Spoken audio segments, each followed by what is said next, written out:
Bueno, a ver.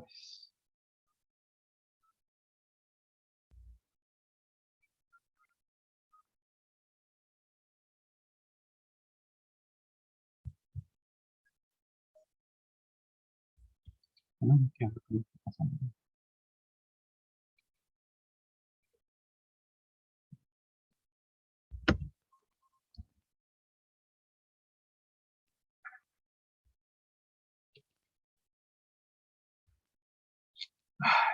Bueno,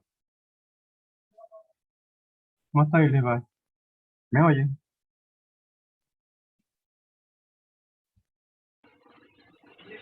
Yo lo escucho.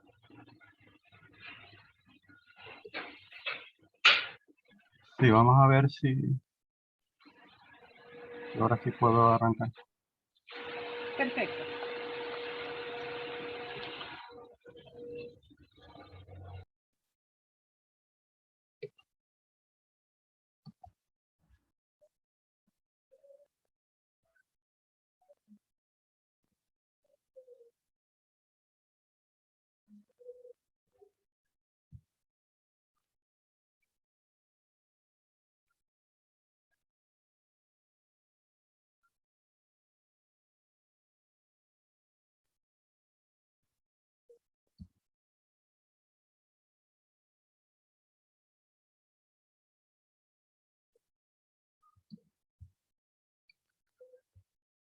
Bueno, a ver si podemos. Ay, Dios mío.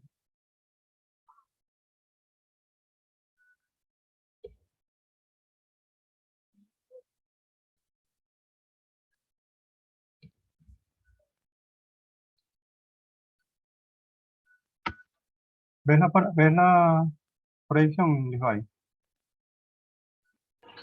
Sí, profe, sí la veo. Bueno, vamos a ver si la podemos sacar.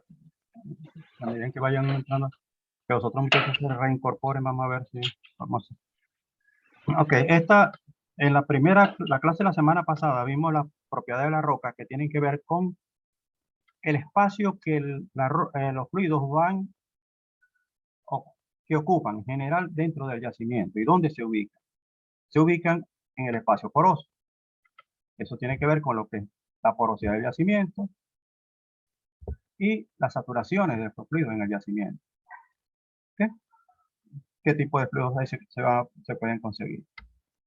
Ahora, lo que vamos a ver ahora son las propiedades que contribuyen a que el fluido permanezca en el yacimiento o pueda ser fácilmente producido.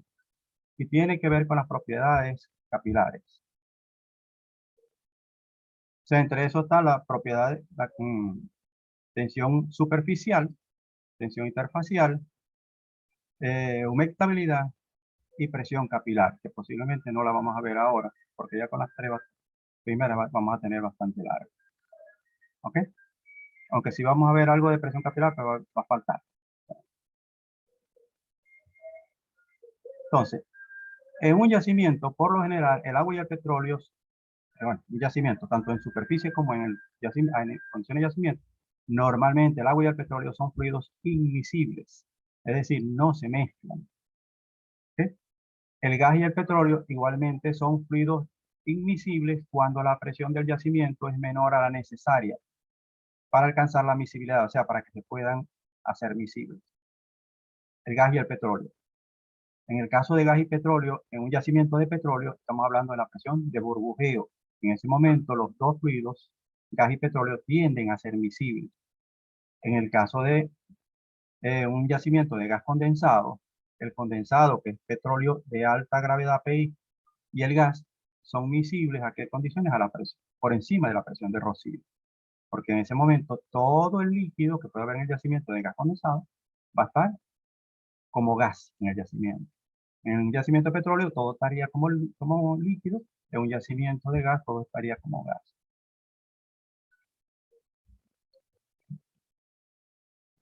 Entonces, ¿qué principios gobiernan la interrelación de la roca con los fluidos. ¿Por qué la roca en algún momento puede no permitir que los fluidos que están dentro de la roca puedan ser extraídos? Entonces, tenemos la tensión interfacial, la mojabilidad, que tiene que ver el fluido que está en contacto con la roca, y la presión capilar, que es la diferencia de presión asociada a la tensión interfacial que corresponde a cada una de las fases que estén presentes en el yacimiento, sea petróleo y agua, petróleo y gas, o agua y gas.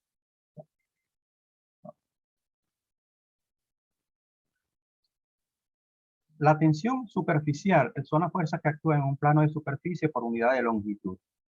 Pero esta tensión superficial se refiere a un líquido y el gas asociado, o sea, el vapor de ese gas, de ese líquido. Entonces, la tensión superficial es la fuerza que actúa en un plano de contacto entre la fase líquida y ese gas.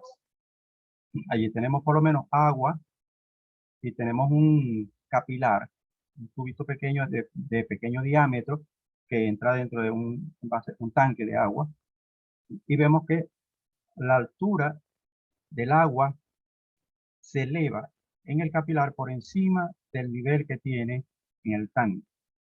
Eso se debe a la tensión superficial. Ahora, la tensión superficial, o su cálculo, podemos hacerlo en función de esa ecuación que vemos ahí en la esquina, en la parte superior izquierda, ¿no? La tensión superficial es igual al radio del capilar multiplicado por la altura que alcanza por encima del nivel de líquido en el tanque. Eso multiplicado por la diferencia en la densidad de los dos fluidos, expresada en gramos sobre centímetro cúbico, multiplicado por la gravedad, la aceleración de la gravedad, 980 pies cúbicos sobre 1, y dividido entre 2 veces el coseno de un ángulo. ¿Cuál es ese ángulo? La superficie del líquido en contacto con su gas o su vapor tiende a tener una superficie que puede ser cóncava o convexa. Depende mucho de el valor de la tensión superficial. Entonces, ese ángulo con respecto a las paredes, esa superficie con respecto a las paredes del capilar, forma un ángulo. Entonces, ese coseno, ese ángulo, es el factor que está allí incluido.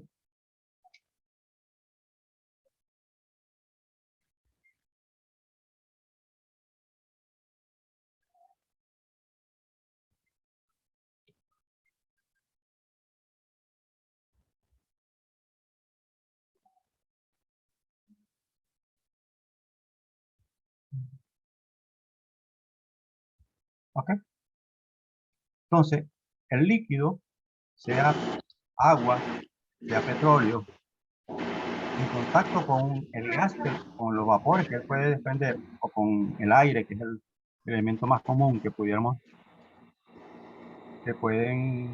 tener, la superficie presenta lo que se llama un menisco. ¿Esa es qué me pasó? ¿Ah? Dígame.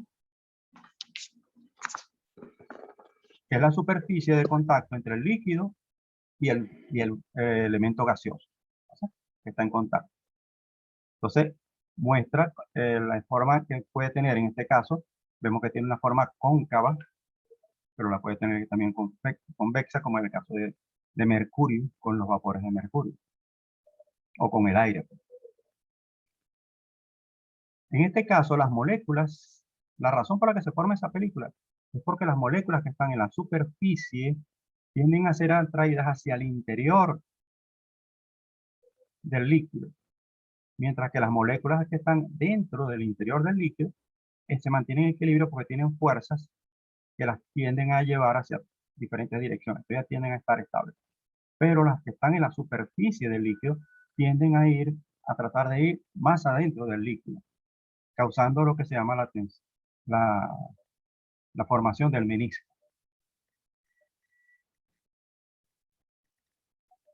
Entonces, las moléculas interiores ejercen una fuerza de atracción en todas las direcciones mientras que las moléculas localizadas en la superficie están siendo sometidas a una fuerza de atracción dirigida hacia el líquido. Entonces el líquido tiende a ajustarse a sí mismo, creando una superficie, un área superficial mínima. Las moléculas se comportan como si estuvieran recubiertas con una membrana elástica, que es el menisco, que tiende a contraerse, bien sea en forma cóncava o bien sea en forma convexa. La fuerza de atracción da una resultante dirigida hacia el interior del líquido. Esto hace que la superficie líquida del depósito tenga cierta rigidez, lo que se le conoce como tensión superficial. Tensión interfacial. Ahora sí vamos a caer ya en el área del yacimiento. En el área del yacimiento no tenemos aire. Tenemos dos líquidos, normalmente. O podemos tener gas y petróleo. ¿Ok? Pero en un yacimiento de gas tendríamos gas y agua, normalmente. Entonces, la tensión interfacial, ¿a qué se refiere? Igual la diferencia de presión que hay en la superficie de contacto en el plano de superficie que sirve de contacto entre los dos fluidos. ¿Ok? Como dice ahí, la fuerza que actúa en el plano de superficie por unidad de longitud, donde la superficie o plano es dada por la superficie de contacto de los dos fluidos. La tensión interfacial se habla de que es una medida de miscibilidad. Es decir, si el índice de fuerza de tensión de la tensión superficial es igual a cero, los sistemas, si no existe esa diferencia, simplemente los sistemas se mezclan, son visibles. En el caso en sistemas de agua crudo, por lo menos estamos hablando de yacimiento, el índice de factor de tensión, estamos hablando que es entre 30 y 50 dinas sobre centímetro. Y se habla de tensiones ultra bajas, donde prácticamente la zona de contacto o los dos tienden a ser casi invisibles, pero con un pequeño equilibrio en esa condición. Entonces, por lo menos en el medio que tenemos allí, al del lado izquierdo, muestra un líquido invisible o dos líquidos invisibles, donde existe una interfase o superficie de contacto entre los dos. Y del lado derecho tenemos un líquidos donde el índice del IFT es igual a 0 y simplemente los líquidos pasan a formar una sola fase, un solo componente.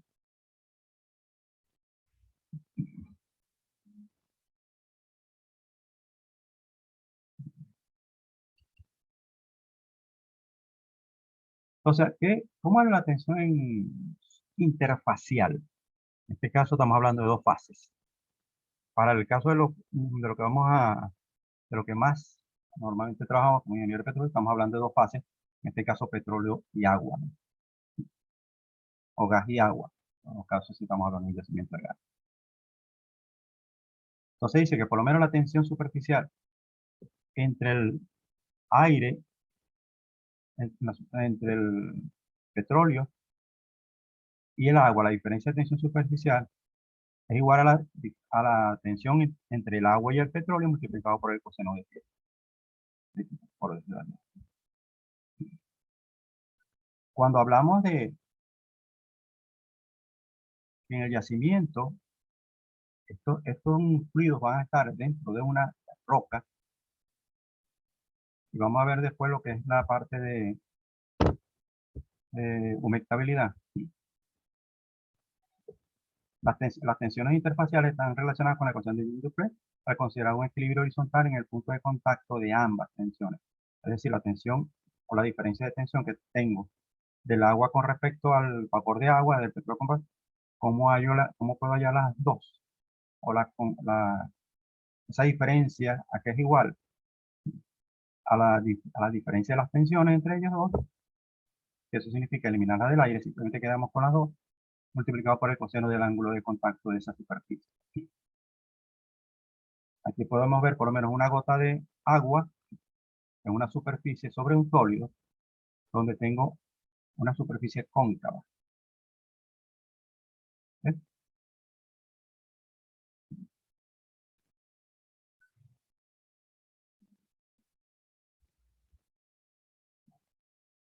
Ahora, ¿qué es la mojabilidad o humectabilidad?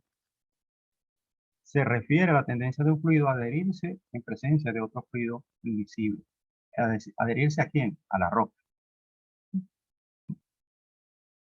Ahí vemos por lo menos la forma del...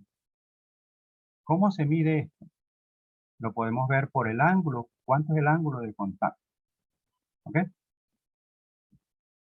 Ahí podemos ver que por lo general el ángulo de contacto, cuando estamos hablando de una roca mojada, si vemos las tres figuritas que están del lado izquierdo abajo,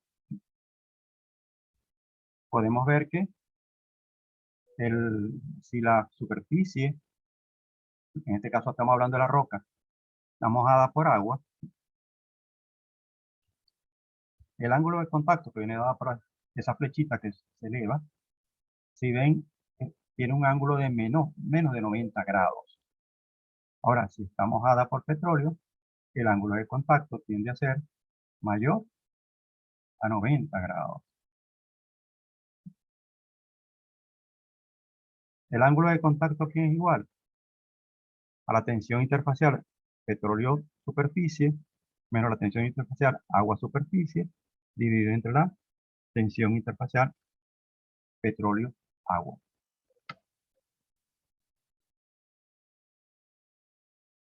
Lo vemos, esa tiene que ver con esta ecuación que está acá. Si yo estoy despejando el coseno de θ, ¿cómo lo determino? Simplemente hago un despeje. Tengo la diferencia que tengo arriba, que tengo del lado izquierdo, la paso a dividir por la tensión interfacial agua-petróleo y me queda despejado el coseno de θ. ¿Qué o cómo afecta la mojabilidad de una roca? En yacimientos hidrófilos, es decir, mojados por agua, ¿qué es lo que sucede? El fluido que humecta la roca es el que menos facilidad va a tener para moverse. Entonces, en un yacimiento hidrófilo mojado por agua, el petróleo fluye por los canales de mayor área de flujo y el agua por los de menor área de flujo. En yacimientos oleófilos ocurre lo contrario. Esto es, el agua fluye por los canales de mayor área y el flujo de petróleo es por los canales de menor área. Bajo condiciones similares de desplazamiento, ¿dónde sería mayor la recuperación de petróleo? Que es lo que nos interesa que se mueva. En yacimientos hidrógenos. En yacimientos con humectabilidad intermedia, es decir, lo que se llama humectabilidad mixta, donde yo puedo tener que parte del yacimiento es mojado por petróleo y parte mojada por agua.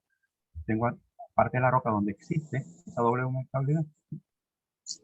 El volumen de petróleo, humectabilidad intermedia, el volumen de petróleo residual que puede quedar, el petróleo que puede quedar al final, va a ser relativamente bajo.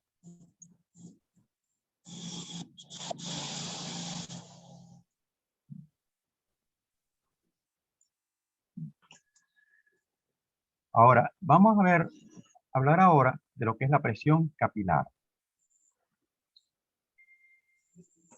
Una de las cosas que influye mucho, en eso está implícito la humectabilidad, el ángulo de contacto tiene que ver mucho con la humectabilidad. Si se acuerdan cuando vimos el ángulo de contacto θ, vimos que cuando el flujo es humectado por petróleo, el ángulo de contacto tiende a ser mayor de 180 grados. Cuando es mojado por agua, tiende a ser menor de 90 grados. Entonces, ¿qué sucede con esto? Si yo tengo un yacimiento mojado por agua, la fase mojante, que es agua, va a estar en los poros más pequeños, mientras que la fase no mojante va a estar en los poros más grandes. Entonces, en función de eso y de la diferencia de presión, de tensión superficial que hay entre los dos fluidos, va a ser la altura que el agua va a tomar en los capilares. Los capilares son los canales porales por donde se están moviendo los fluidos, que tienen una gran variedad. Entonces, o gran variación en cualquier yacimiento, pues no hay un yacimiento que todos los canales capilares sean iguales. Entonces tenemos pequeños y grandes, y a lo largo del yacimiento vamos a tener esa situación. Podríamos tener una zona donde predominen mucho los canales muy pequeños. Tú vas a ver que esta zona tiene una alta saturación de agua, muy poca saturación de petróleo, porque el petróleo tiende a moverse por las zonas por los canales más grandes. Entonces, en esa zona, simplemente canales pequeños, básicamente lo que vas a conseguir es agua.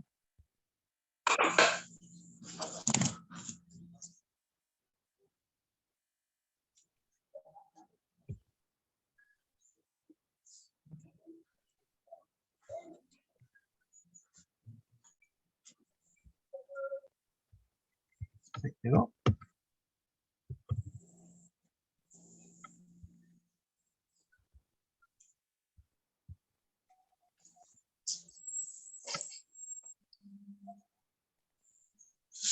Ahora, vamos a trabajar nosotros ahorita con esto. Esto es conocimiento que necesitamos como ingenieros de petróleo. Si me hablan de una roca mojada por agua, de que están hablando cuáles serían las presiones capilares, cuál es la que sería más alta, la del petróleo o la del agua. ¿Qué es lo que sucede cuando yo trato de desplazar un fluido de un yacimiento? Lo que se va a oponer a que ese fluido se mueva es la presión capilar. La presión capilar que tenga ese fluido. Porque para que yo desplazarlo, tratar de sacarlo de allí, o la energía que yo trate de utilizar, tiene que ser superior a esa presión capilar para que el fluido se mueva. Entonces, si estoy en un yacimiento que esté mojado por agua, definitivamente lo que más difícil me va a hacer sacar de allí va a ser el agua. Pero sin embargo, si tengo un acuífero cerca, se va a poder moverse. Pero estamos hablando de tratar de sacar el agua. ¿Qué sucede? Y vamos a ver la historia de la formación de los yacimientos.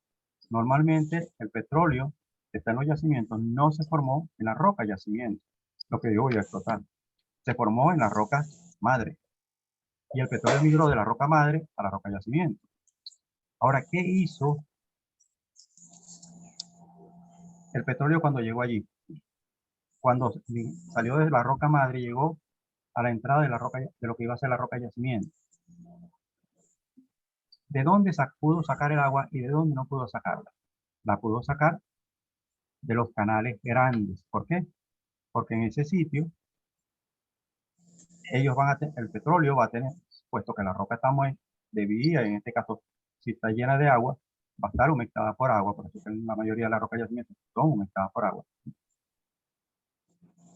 Entonces, ¿por dónde se metió el petróleo? Por los canales grandes, por donde él se podía mover más fácilmente, pero los pequeños no.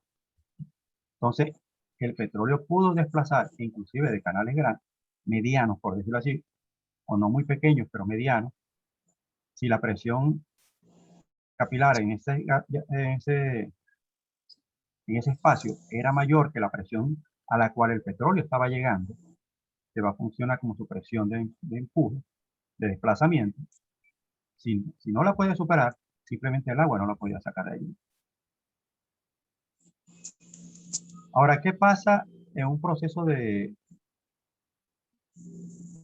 cuando ocurre el proceso de migración? Ocurre eso.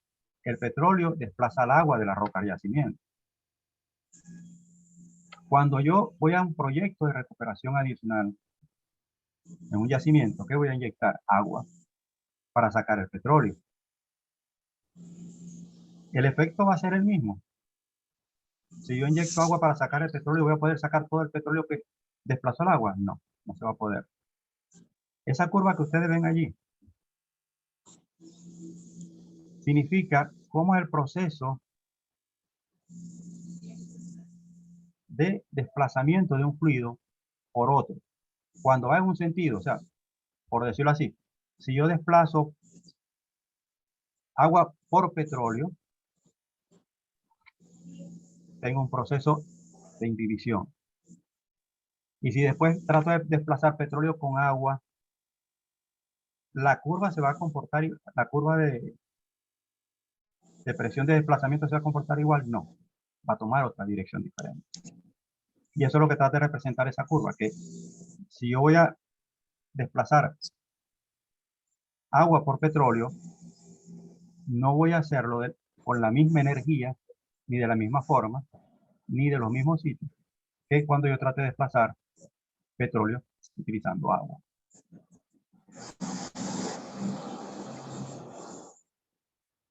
¿Cuál es otra de las cosas que tiene que ver mucho con las fuerzas capilares? Es cómo se distribuyen los fluidos en el yacimiento. La presión capilar es igual a la diferencia de presión capilar de no mojada por agua menos mojada por agua. ¿Okay? Para un sistema agua-petróleo, la presión capilar es la presión del petróleo menos la presión del agua. Para un sistema gas-petróleo será presión de gas menos presión del petróleo. La ecuación de presión capilar, bastante sencilla, si van a la de tensión interfacial, tiene cierta similitud, excepto que aquí no aparece H. Pero es 2 por la tensión interfacial multiplicado por el coseno del ángulo de contacto y dividido entre el radio de los capilares. Como digo, todos los yacimientos no tienen el mismo radio capilar. Yo puedo tener una roca que tenga un radio capilar promedio, que es el promedio de todos los diámetros de capilar que ahí están allí.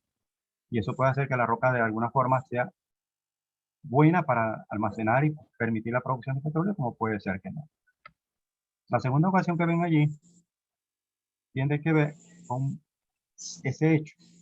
Si yo tengo más de un diámetro de capilar, ¿cómo puedo determinar cuál es la presión capilar? Es la tensión interfacial multiplicada por el inverso de todo, ahí sería como una sumatoria después. La sumatoria de los inversos de todos los radios capilares promedio que tengan en el yacimiento. Lo voy a conocer. Promedio en estudios integrados tú puedes calcular radios promedio de capilares, de capilaridad, pero es promedio. A nivel de laboratorio puedes tratar de determinar, sí, se puede determinar, pero no puedes determinarlos todos. Entonces, lo que determina casi siempre es un valor promedio de estos valores, de esos capilares. Una curva de presión capilar. ¿Cómo se construye una curva de presión capilar?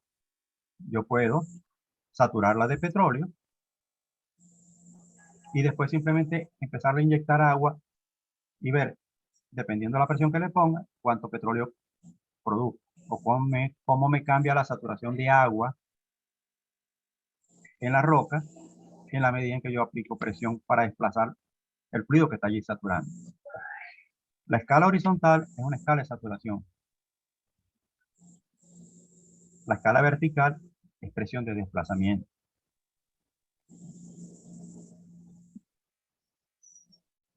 Entonces ahí se ve, si yo tengo una presión de desplazamiento baja, ¿cuánto pudiera ser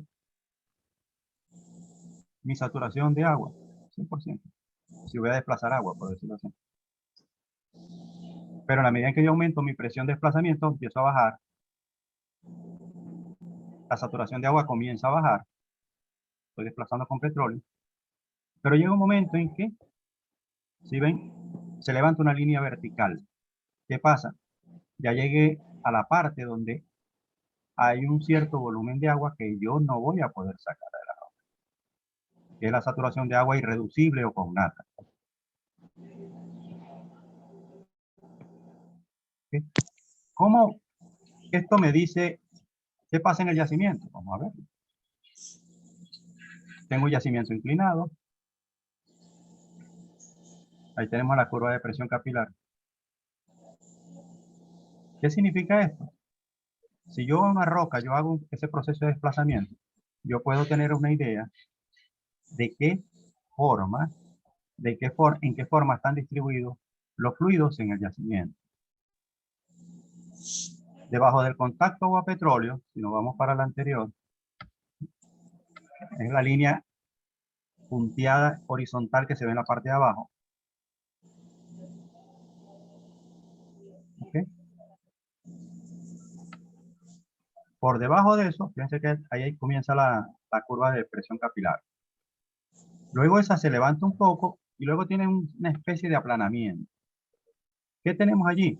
Tenemos una zona donde me está variando la saturación de petróleo, de más a menos. Pero tengo de los dos fluidos. Y los dos fluidos son móviles en esa zona. Después alcanza una parte, hay una zona de transición donde también, pero ya ahí la cantidad de la saturación de agua comienza a bajar rápidamente.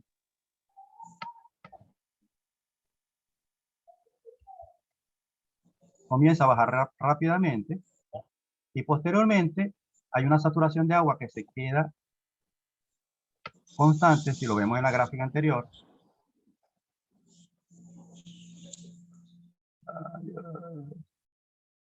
Si lo vemos en la gráfica anterior, ¿eh? Que tenemos la línea vertical que sube, que es la saturación de agua con nata. ¿Qué significa para un ingeniero de petróleo? Significa que mi zona de completación comienza en ese punto, donde la saturación de agua se hace vertical completamente y constante. Pues significa que lo que está allí no se mueve. No importa lo que yo haga, no se va a mover. Pero todo el agua que está por debajo de ese punto, hasta llegar a un 100%, es agua que sí se puede mover. Entonces, si yo voy a completar mi yacimiento, ¿dónde cañonearía? Cañoneo donde mi saturación de agua es la irreductible. Ah, pero abajo también hay petróleo. Si lo vemos en la gráfica del lado derecho, tengo una zona de transición donde yo tengo agua, petróleo también. ¿Qué va a pasar en la medida en que yo produzca?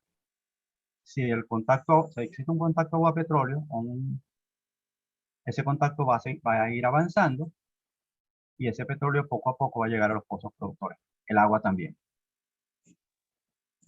Ahí a partir de ese momento tenemos que vivir con los dos. Si quiero producir más petróleo, tengo que producir el agua. No es lo deseable. Pero ¿qué puedo hacer? Al principio de la vida productiva del yacimiento, yo puedo escoger, ¿voy a producir agua o no voy a producir agua? ¿Me interesa producir agua? No. Me interesa que todo lo que se produzca sea petróleo. Yo no necesito gastar tanques en almacenar agua, ni tratarla tampoco. Claro. Entonces, mi zona de completación, ¿dónde va a ser? Donde mi saturación sea la irreducible o la conata. Que la zona de abajo se pudiera producir, sí. Una vez que, si la zona de arriba se agota, pero abajo tengo presión, ok, vamos, cañoneamos abajo y producimos, con agua, pero producimos. Sabemos que vamos a producir. Ya eso es cuestión de manejo. Pero la idea de todo esto es que, ¿para qué me sirve conocer la parte de presiones capilares? Porque puedo tener un perfil de cómo puedo o debería yo completar mi yacimiento, dependiendo de la calidad de roca. Porque si yo tengo, vamos a suponer esta curva, se cumple así para un tipo de roca. Si yo tengo otro tipo de roca dentro del mismo yacimiento, posiblemente la curva sea más vertical, lo cual implica que ahí los cambios son más violentos, los cambios de saturación de agua, pero al final termino con una saturación vamos a suponer, pudiera ser que la curva en la parte media fuera más plana aún y la verticalización afuera una menor presión. Significa que tengo una zona de completación mucho más grande. Ah, pero si esa zona de agua fuera plana, pero igualito me va a tardar tanto, significa que tengo una zona de transición bastante amplia dentro de lo que es el yacimiento. Para esto, para poder construir esta curva que me trate de ver la distribución de yacimiento, yo necesito hacer pruebas de presión capilar. ¿Cómo se hace eso? Con núcleos. ¿Tengo que tomar un solo núcleo? No. Tengo que tomar como 10 o 12 núcleos y hacerle a cada uno, tomar tapones de núcleo, y a cada uno hacerle pruebas de presión capilar. Y luego tratar de, con todas esas, tratar de conseguir una curva promedio que me diga, en promedio mi yacimiento me da este comportamiento. Aparte de eso, eso me permite clasificarlo dependiendo de las características de la roca, de forma tal de que cuando yo comience a perforar pozos, si en un pozo la característica de la roca que predominan de acuerdo a los registros es este tipo, yo sé que mi distribución se va a ajustar a este tipo de curva y se sale del promedio. Si es otro tipo, se va a ajustar a este otro tipo. Pero yo puedo obtener, utilizando la función J de Leverage, una curva promedio que me permita ver la distribución de fluidos en el yacimiento en función de la presión capilar, o sea, de la presión capilar que tiene se me genera allí por el petróleo y el agua que existen. Las fuerzas capilares son las encargadas de retener los fluidos dentro del yacimiento. Entonces, es importante para nosotros conocer esto, para saber si vamos a un proyecto de recuperación adicional, las tenemos todas a favor o las tenemos todas en contra. Ya estamos hablando de yacimientos 3. Aquí lo que necesitamos saber, como parte de lo que es yacimiento 1, conocer todas las cosas que están implícitas en un yacimiento y de las cuales yo tengo que tener conciencia de que existen y conciencia de que en algún momento las voy a necesitar para algo. Es la idea. En esta primera parte ustedes van a acumular mucha información de muchas cosas que van a ver o a utilizar más en yacimiento 2.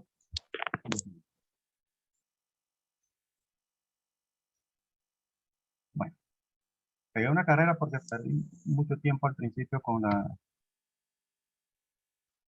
la parte de poder empezar la presentación.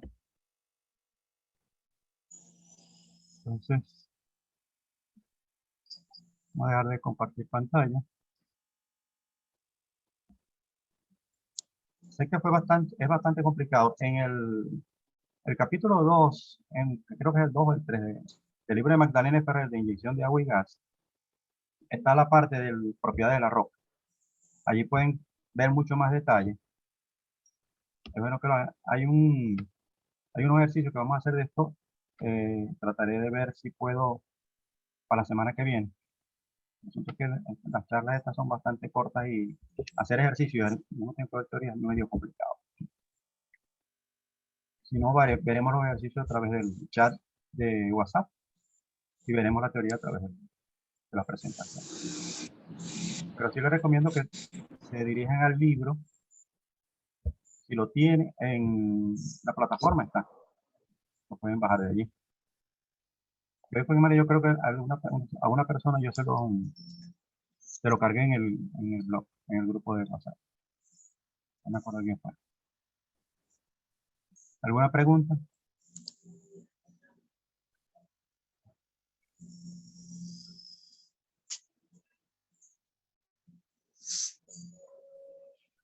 Del examen del 10%. ¿Ya terminaron con él?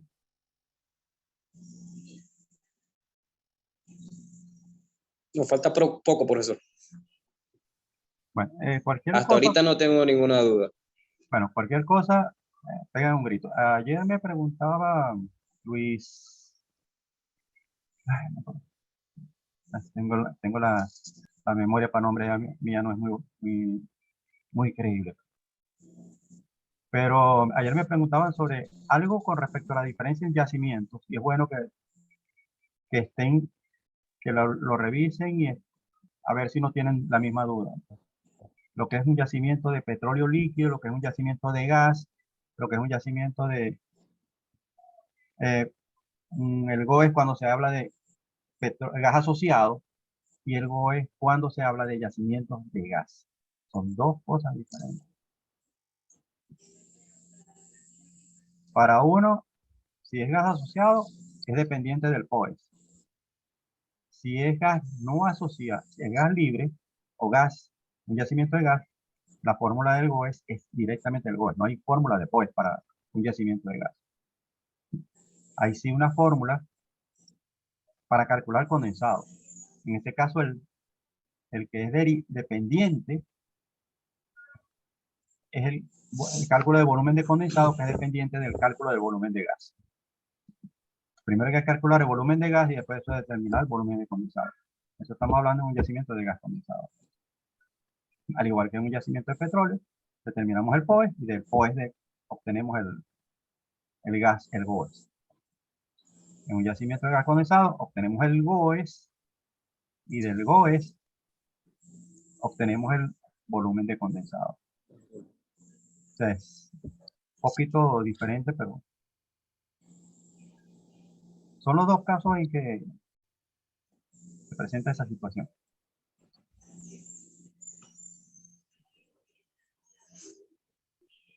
¿Algo más? Profe, yo tengo una duda con el ejercicio que hay que calcular el volumen poroso del yacimiento. Ujú.